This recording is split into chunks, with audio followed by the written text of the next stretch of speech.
Get Valiant. Get Valiant number 203.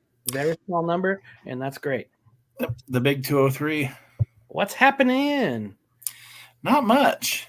I'm just excited to be here for another evening of doing Get Valiant, talking about all the things in the world of Valiant comics. So, yeah, today is a huge day, right? Like with comics, and that is because Emo Batman is out.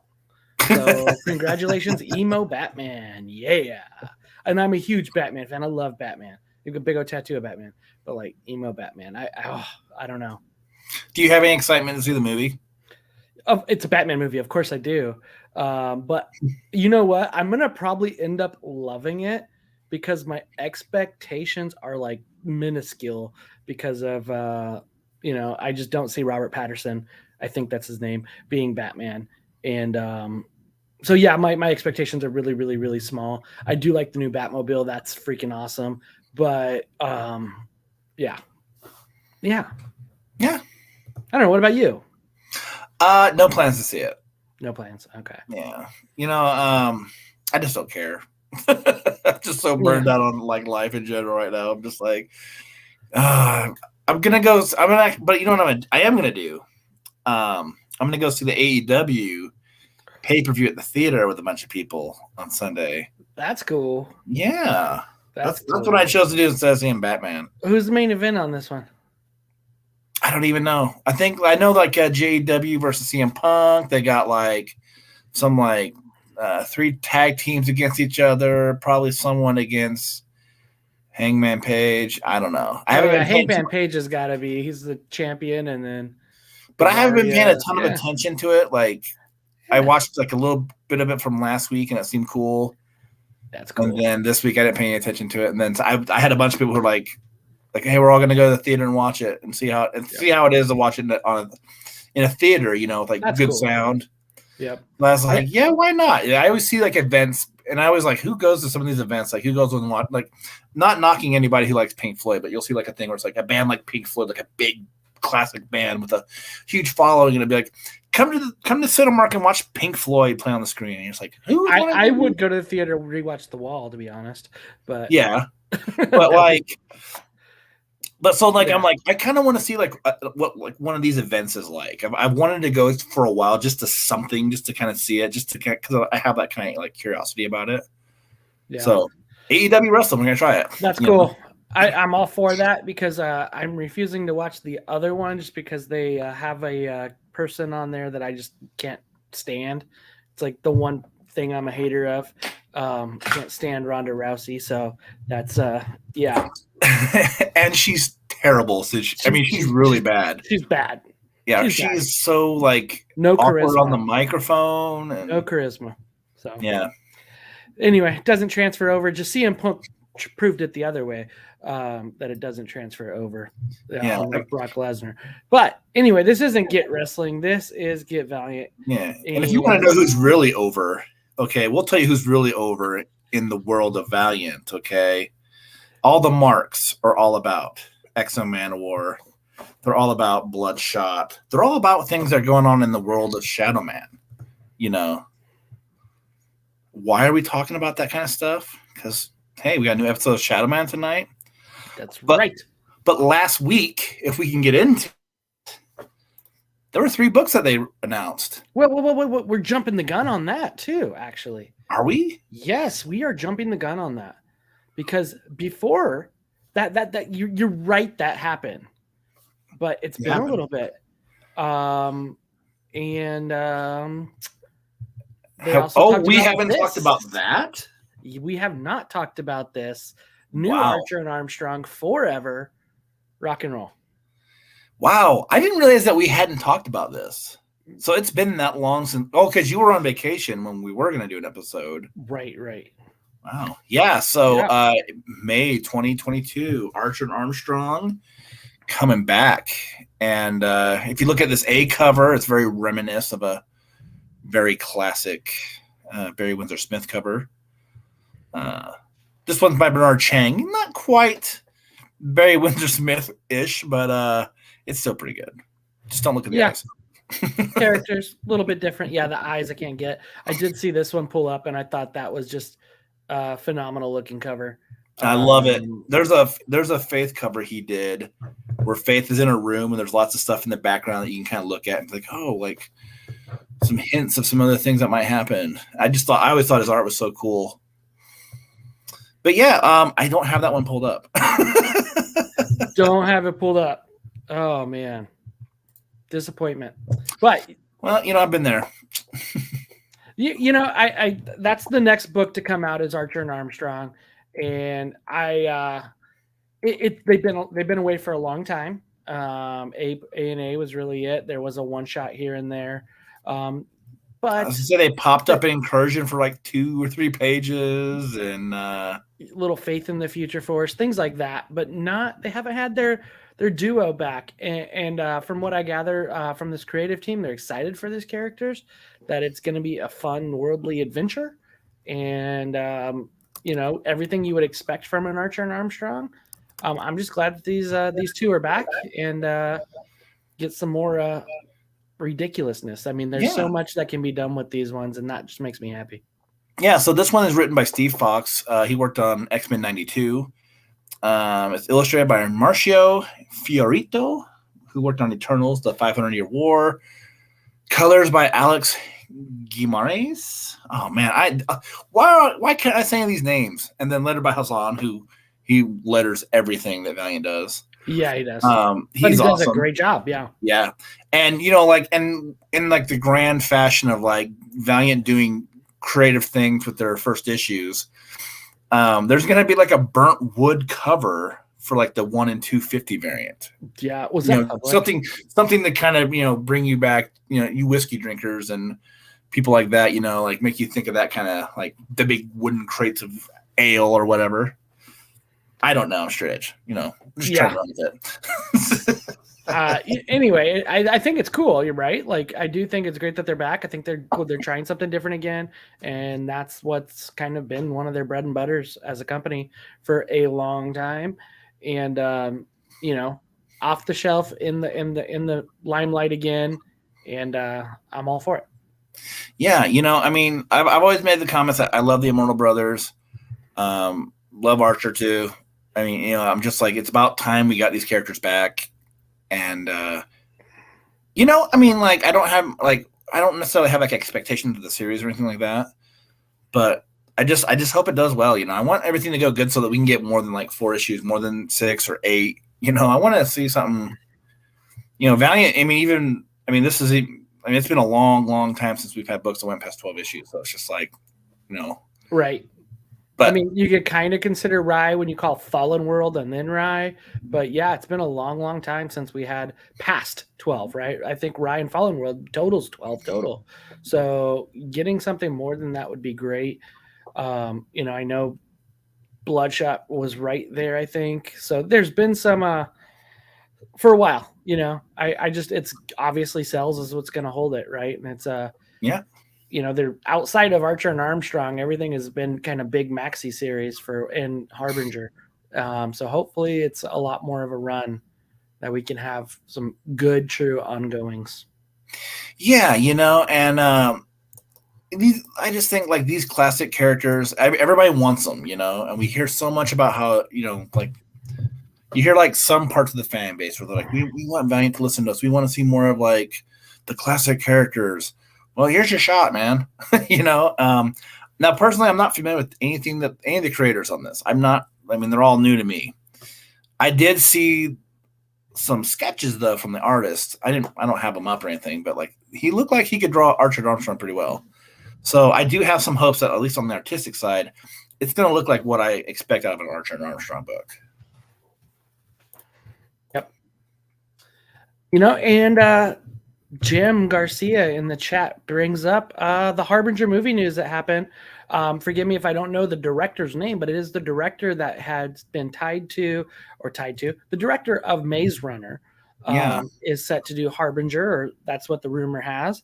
And what makes that really intriguing is the other name that was once tied to being Pete Stanchek was that lead actor there. from Maze Runner. That was one time that person was tied to that role as rumors. And I think that would be, I thought that was a pretty good fit, and didn't have any complaints over that. And now that there's this director, maybe there's a little bit more to that. So, yeah. Yeah, they definitely need to go young, because I know if you look at like comic book movies nowadays, you get a lot of people who are trying to pull off like, they're like a 20 something, but they're like a 45-year-old actor, I mean, like, so it's like, go young. You kind of have to have it for what the Renegades are. But I mean, like, it's kind of hard to get excited about this stuff yet, because we had news like a year and a half ago where they're like, we're going to definitely have something in 2021. And I mean, obviously the pandemic changes everything. And even like, when, different strains and variants come out and how that's affected the world again. I kind of cut them some slack. They probably shouldn't. I don't think like the higher up should have like been like, hey, you're going to see something like so soon. Like, come on, we know how long movies take. Yeah. Bloodshot took forever. We heard about that movie for years, it felt like. A long time. So, you know what? I'm in no rush with this one. I'm trying to just pace myself with any kind of news. Like, we don't need to talk about it every week, but I'm optimistic, like Harbinger's awesome, and it's really something that it felt so different than a lot of stuff when it came out.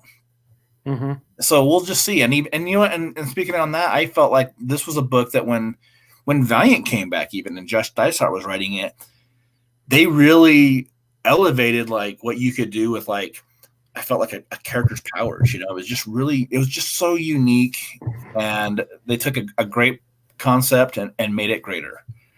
Yeah, the real good aspect that I think a lot of pieces trying to represent is just that the moral ambiguity, the good or bad, the gray, right? They're not good or bad. I think that's always been one of the things that I enjoyed about Harbinger, is that you really had to have some discernment about who was the good guy and who was the bad guy, right? I mean, there's still the Toyo Harada, like, was he the good guy or the bad guy? The people still debate that. Obviously, there's some horrible things that Pete Stanchek has done, and I don't know if they'll play that off in the movie or not, if the movie comes, right? But that would be an interesting aspect, and not a great guy, but where are they going? So yeah. Could something like that, like Pete's behavior, be like kind of the kind of thing where it's like bad controversy is like good controversy because people talk about it, or is it like, would it be the kind of thing where like people would be like, well, that's a horrible aspect of the character, we just don't want to see it? Like, what can you do with it?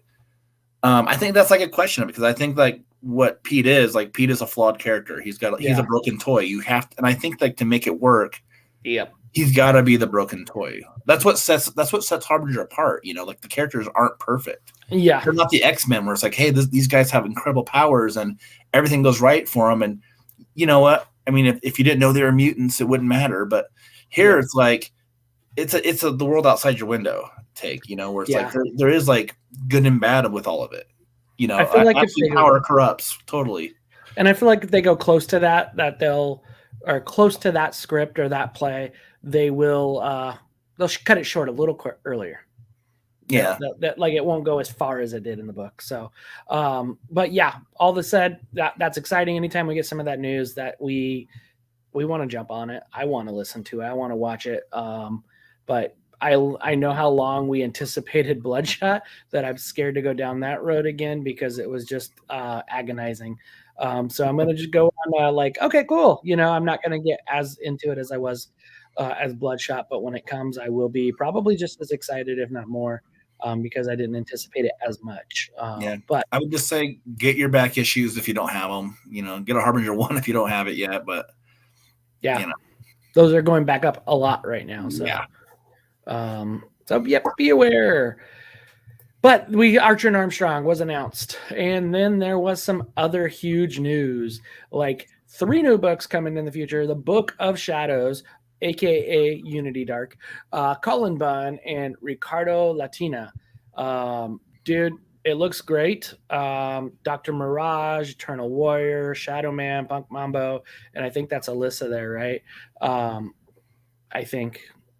Well, On Or the no, not. it's classified. So is that someone new? I think it is one of the characters that's currently in Shadowman right now. Maybe I don't know, but We'll it's have all to right. see. Yep. So the Book of Shadows really seems like it's going off of like a Book of Death type of feel. But what's going to happen with this Deadside war that's going to lead to this makes it exciting to what we're currently reading to know that there's a bigger, longer game, and hopefully, Yeah, you know what? rolls together.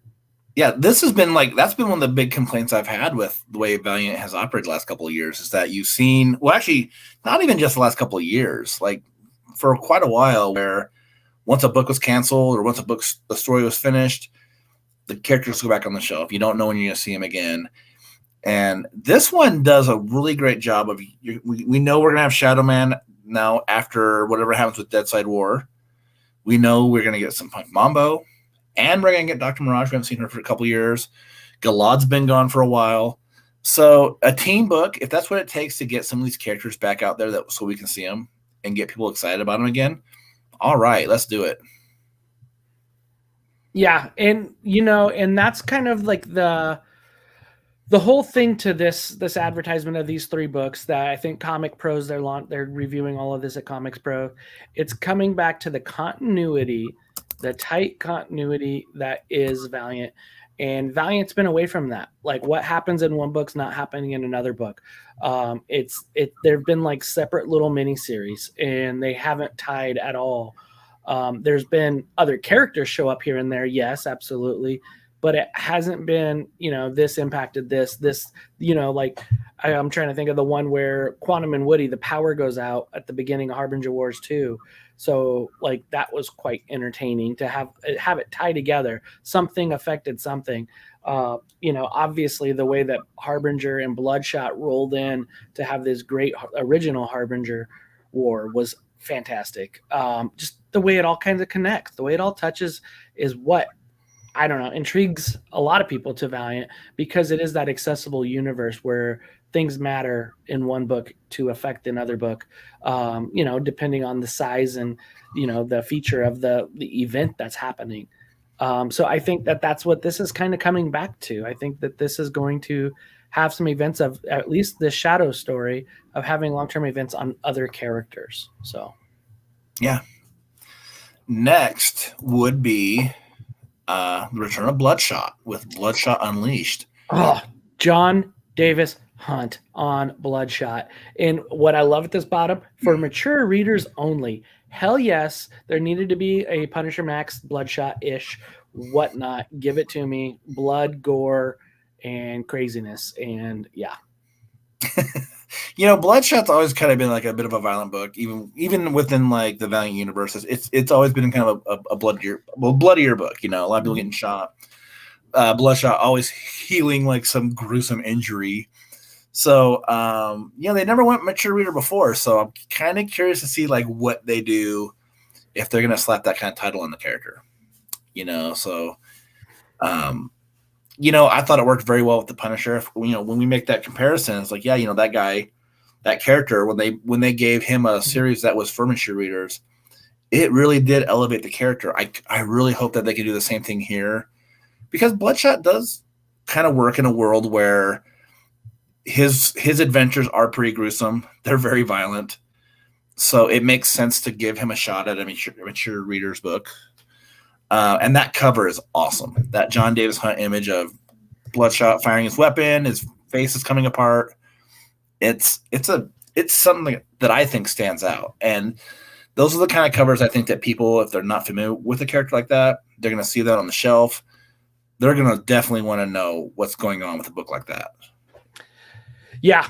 Yeah. And what is it? Desi Camp that's on it is really pumped up for it too, which is exciting to have a creator, a writer that's really pumped up for it. And again, like I said, John Davis Hunt on it. Jordy on colors. Jordy, and then there's Hassan again on the letters.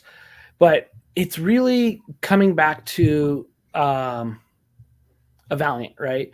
Of going into their fan base, their existing fan base, which looks a lot like you and I, 30, 40, 50-year-olds, dudes, right? And we love this, and that's the kind of thing. Like, I think that is showing that their direction of who they're trying to go for. And if you can, get the existing fan base or the existing fan base back, it's going to be great. Yeah, and one thing I want to touch on with that kind of comment is that, like, looking around the Valiant verse, the different places where I would pick up my news or see opinions, and there was a lot of, like, the old timers who were like, you know what, these books, they're appealing to me. These are what I want to see. I'm really excited about them. We'll see. The last one, maybe the best for last, who knows? But Exo Man of War, Unconquered in November, from Becky Cloonan, Michael Conrad, and on art will be Liam Sharp. Yes. Woo. Yes. I love this cover. There's so much. This might not even be a cover from what I remember. Like, it's just like this image. He looks like a badass. He looks like he's down to go wreck some stuff. He does, but it looks like he skipped leg day a little bit compared to that top half is really, really big. He just didn't do his planks. But there's that, and then there's one thing that made me laugh about it, and I did kind of razz Greg Katzman on it, and I said, who was responsible for that very first line on this image from acclaimed creators? Like, dude, you should not put acclaimed in any Valiant shit you do, because we don't want that tie-in together. Get rid of that. But, dude, yeah, Liam Sharp. I mean, this even had former Valiant staff acknowledging that this is a great connection, that this leaves them excited for what Auric of Dacia is going to be doing. Yeah. Look, we've never been shy about our feelings on the last series either. It wasn't that exciting of a book. It just had a lot of flaws to it. We all kind of felt, and it left us wanting more. So this is more. I think Becky Cloonan is an incredible talent. Mm-hmm. I love Southern Cross. Liam Sharp's art, I've always been a fan. So, can I tell you what I hate about this? What? That last word, November, too far away. Damn it, I want it tomorrow. So that's what I feel about it. This gets me excited, right? EXO, I don't care. Pandemic, it needs to always be on the shelf. It is, he is a staple, and he's kind of the glue to a lot of this. This is going to be more of a galaxy trot of a story, so we're told, with getting some more sci-fi, adventure, global or worldly space. Yes. Yeah. Muscles are much, but this image is great. So for it. Yeah. But I think this is the kind of image, whatever your feelings are like on his legs. I just think, if you look at this is what the last 9 issues have been lacking of Exo Man of War. I think, he just looks very stoic, very dynamic, looking like he's ready to face down on the greatest threats the universe could throw at him, And if you think about all that, that's like that, and those 3 books, Archer and Armstrong and Armorclads, that's 5 books that we know about that are going to happen this year. And I'm pretty excited for all of them. I probably have the least amount of excitement for Armorclads, just because I don't really know much about what it's going to be. Yeah, it looks cool though. Yeah, but everything else is a bunch of the legacy characters of the Valiant universe. So it's how do you not get excited for that? Yeah. What makes me glad about Armorclads is it didn't take away the 2 stories that are currently running, and it adds to 3rd book. So that's what I do like about it, that it's, it's not just the, a Shadowman in Armorclads or Harbinger in Armorclads, that it's just adds to another one. So yeah, I saw that there was color previews in the books for it, but I was like, I'm not reading it yet. I just want to go into it with a little more understanding of the whole story. Yep. Yeah, and that's a couple weeks away, right? Literally two Wednesdays away. That and I believe Shadowman come out together. So getting 2 books come out at the same week with Valiant, heck yeah. Very cool. I think we're here to talk about some stuff. What do you think we should do? Let's review some books. Let's do that.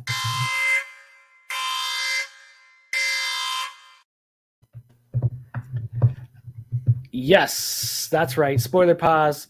Spoiler pause. Make sure you read the book. If you haven't, your fault. We're going to read it. We're going to talk about it. So, first up, Harbinger number 5 with a little Collin Kelly and Jackson Lanzing writers, Robbi Rodriguez on art, Robbi Rodriguez doing a cover, Isaac Goodhart doing the B cover, and then Ibrahim Moustafa, one of my favorites, did the pre-order cover on it. So yeah, this was a interesting issue. Like, we had a kind of a glimpse around the world within like the little Psiot City, the people who were affected by it, and what Pete's had to do to kind of save the day for all of them, because Pete's evil side, or his evil part of him, has been activating people, it seems like. And like, honestly, the best part about this whole book, I thought, was not what was teased with it, because the cover, not this cover per se, which is awesome, by the way, but like a lot of the talk about this issue going into it was like, hey, we're going to see the return of Faith, But what I thought was actually way more exciting about this issue was, I guess it's that B cover creature thing, was Titan from Gen Zero. And we haven't seen any of those characters for so long. And kind of how we were talking with those new books that are coming out, how great it is, how we miss those things that kind of brought us back to the old universe, or things that remind us of that we're in a shared universe.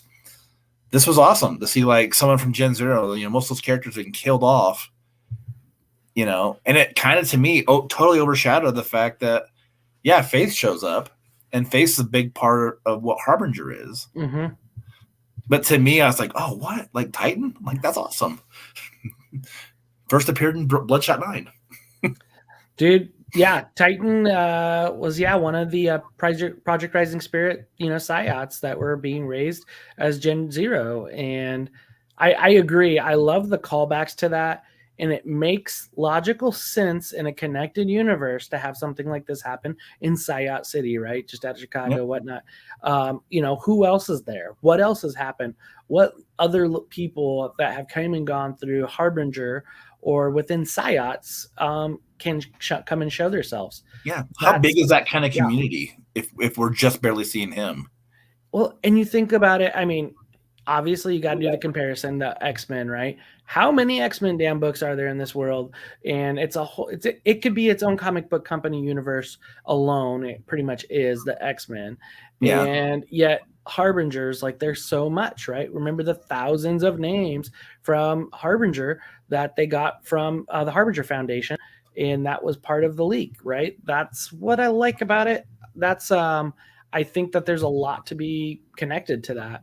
And and then we do get Faith back, which is great. Faith is, to a fan favorite. There's a lot of people that follow Faith. But I think I dig that call out, and maybe building a little bit different of a Renegade team, or starting a whole new, foundation all over again. So yeah, I thought the way that Faith was actually brought into this issue was great too, because I want to say Pete's just on his way to go, like, do something, and then all of a sudden he's attacked, and he's not even given, like, a chance to react to what's going on to him.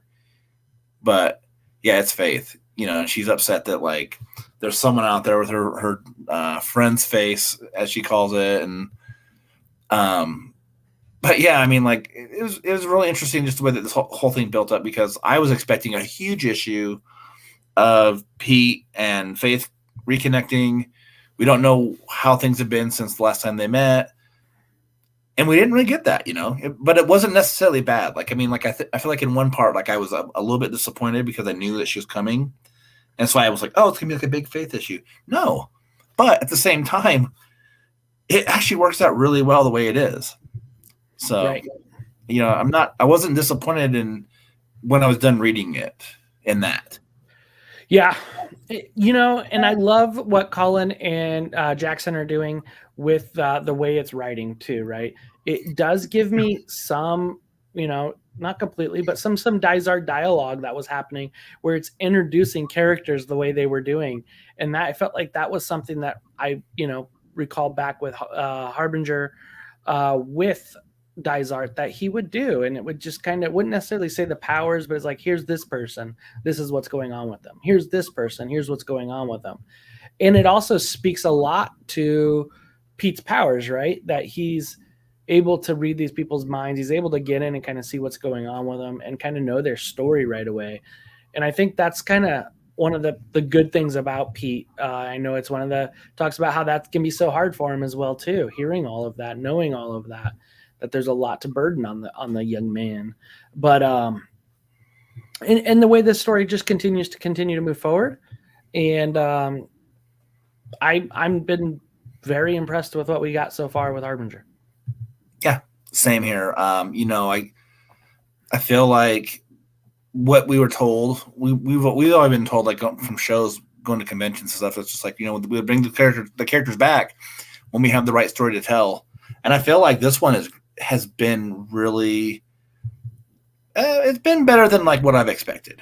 I wouldn't say it's not on like Dysart's level, no, but it's something different, And if you sit there and you just want what Dysart did, we would be disappointed forever. It's just a special story. But right here, we're getting something different that I feel like is just really good, and I'm curious to see where it goes.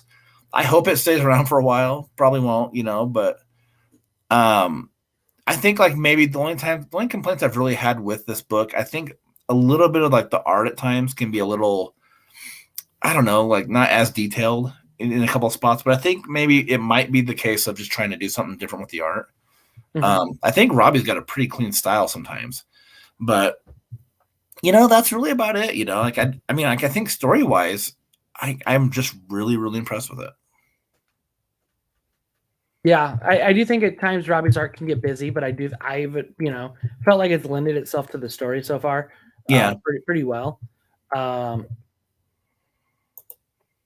Yeah, like there's times where some of the panels seem like they're kind of simplified a lot, but yeah. And then Jim is letting us know that this run will end with issue 8. Yeah, I hope this Elves showed that maybe they can get some more. So, yeah. And Danny Ward better not say anything about emo Batman. I'm waiting for that. I know you were there, so welcome, Danny. But yeah, dude, I dig it. I do dig Robbi's art, and it is one that I want to see where this can take us, where this does with Pete's redemption story, and then go from there. So,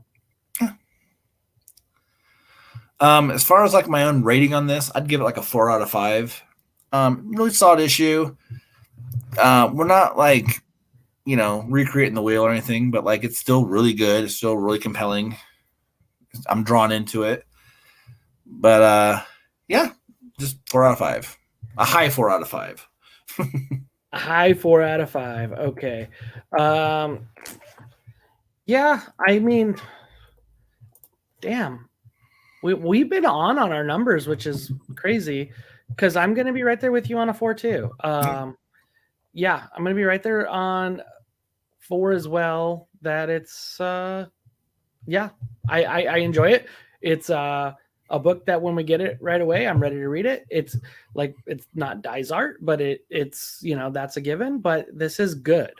Right. And I know that that's kind of one of the measuring tools, but it's probably not a fair measuring tool. It's probably an unfair measuring tool. It is an unfair measuring tool.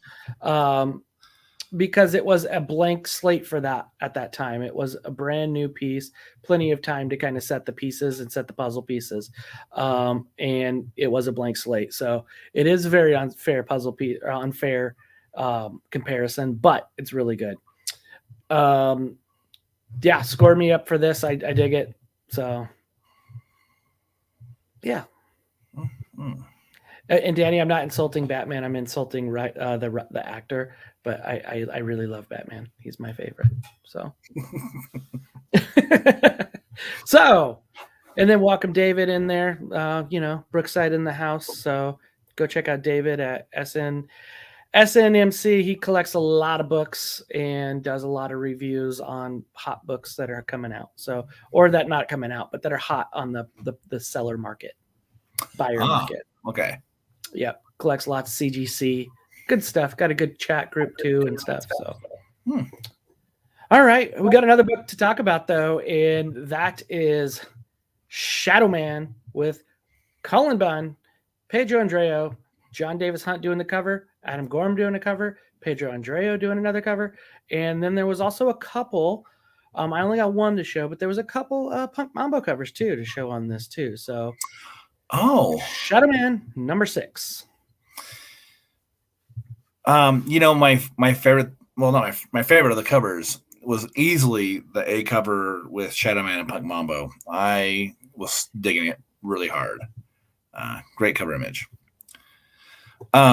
This one was that cover right there. So good. Just so clean. Punk MAMBO looks so awesome. I'm a big fan of the character. Yep. Yeah, so this one, we get more of these blights, seeping into the world, and this time they're in a like a criminal, like an insane asylum of sorts. And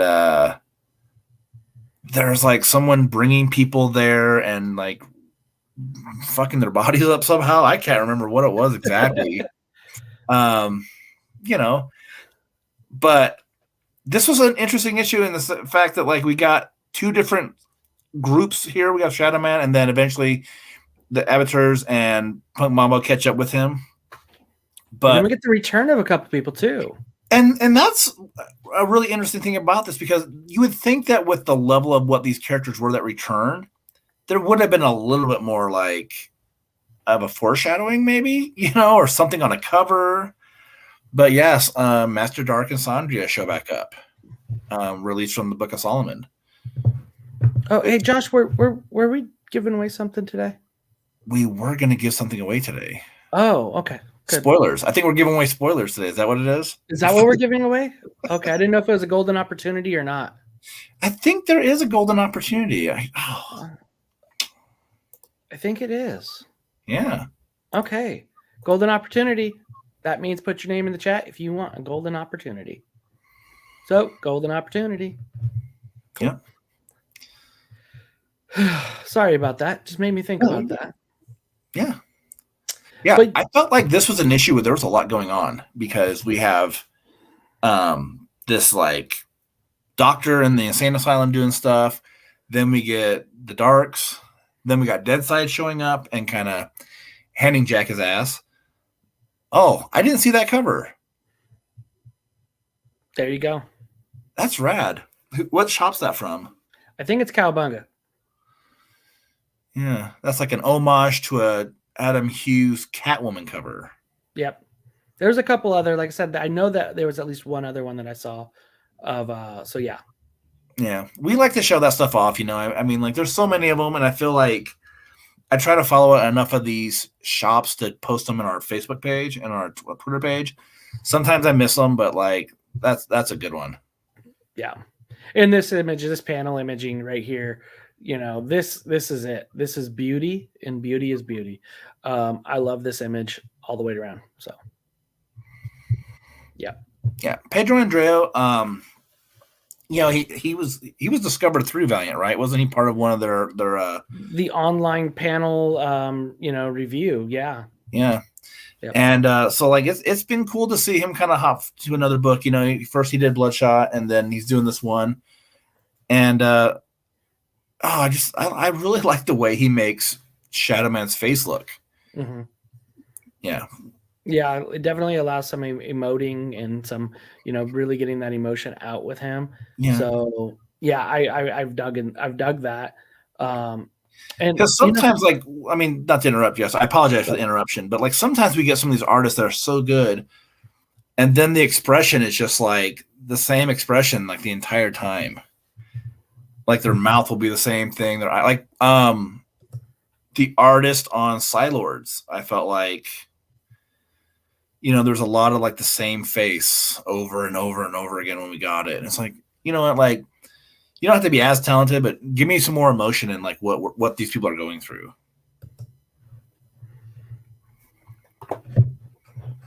Yeah.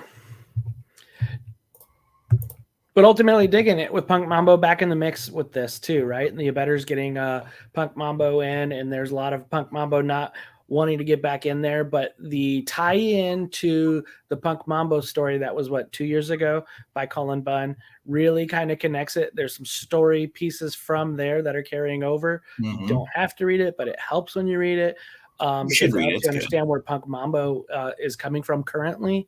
And the characters that come along with Punk Mambo right now with her like new Loa that's with her.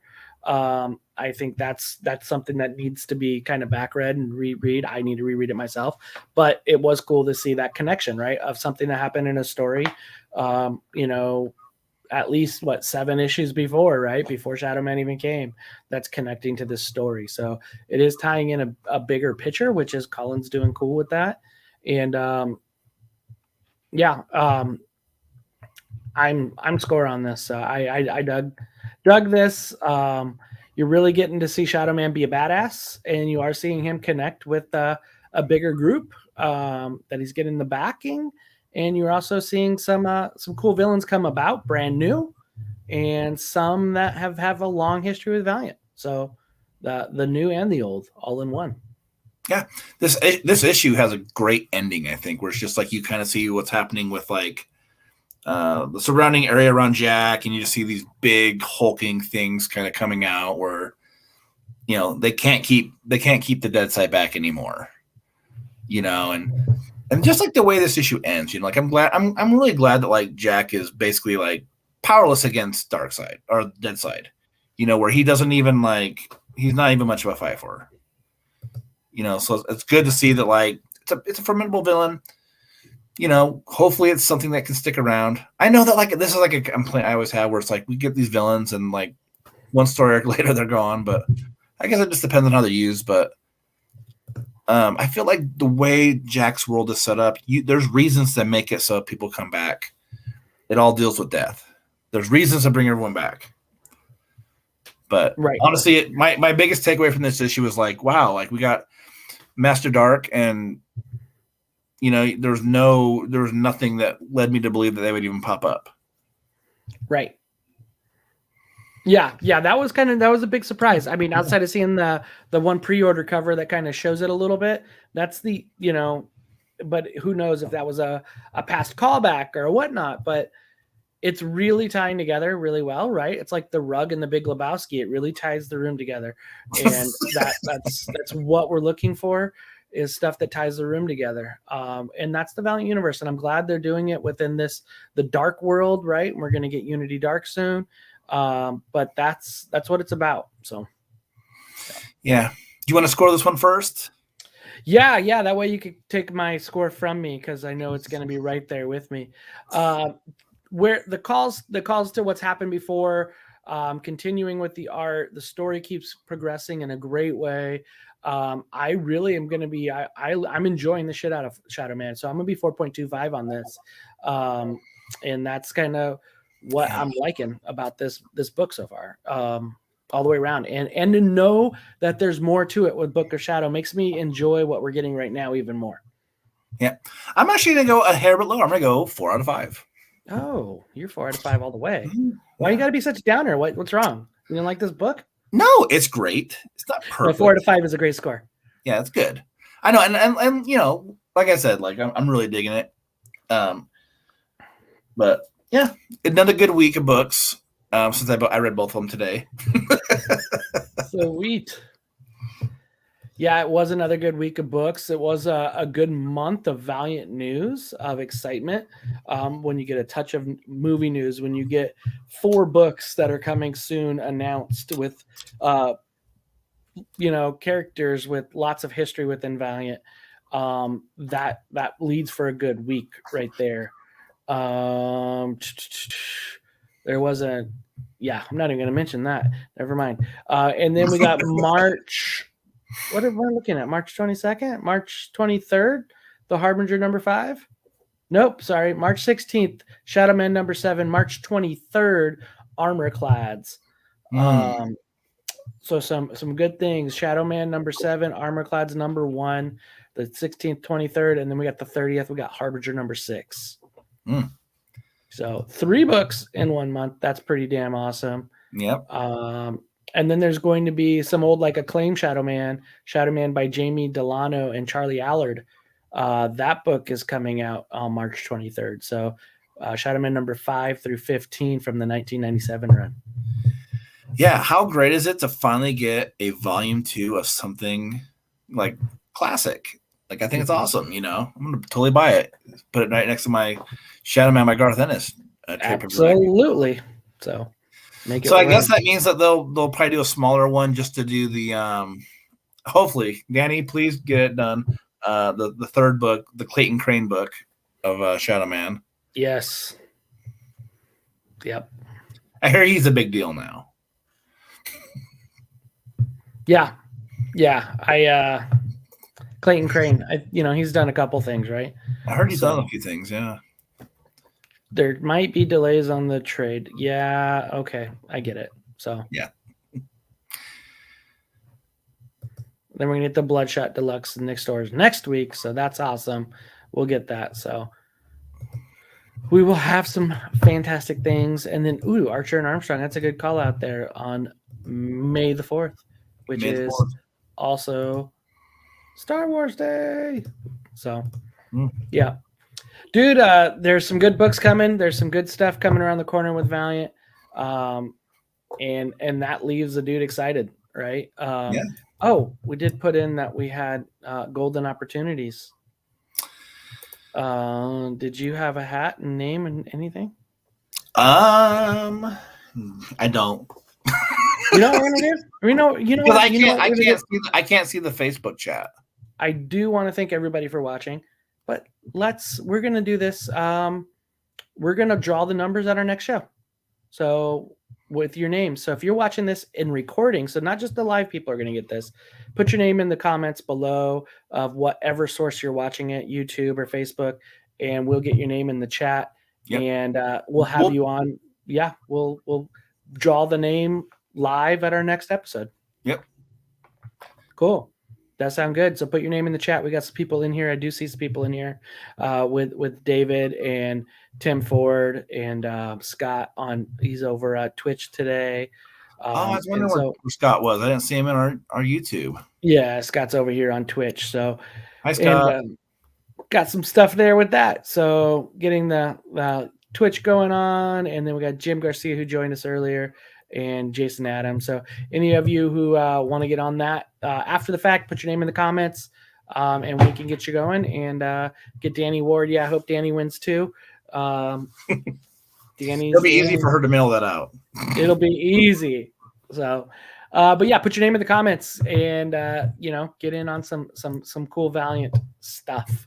Golden opportunity, of course. Yeah, it's probably better that way because I feel like we don't do anything for the people who listen after the fact. We do like reward the live viewers, but And if you actually listen to us, if you listen to us on the podcast too, we're not going to cut you out either.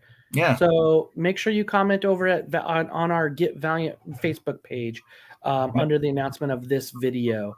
So jump over to Facebook page of Get Valiant. And if you're on the podcast, so we want to appreciate you as well because we also do this audio. You get to hear our voice, and oh man, that's scary. Well, more scary for the people who get to see our faces. So it's true, dude. It's been a good week, so appreciate you jumping on. Anytime, it's always fun. It is. Everybody, thanks for watching. We appreciate you. Bye.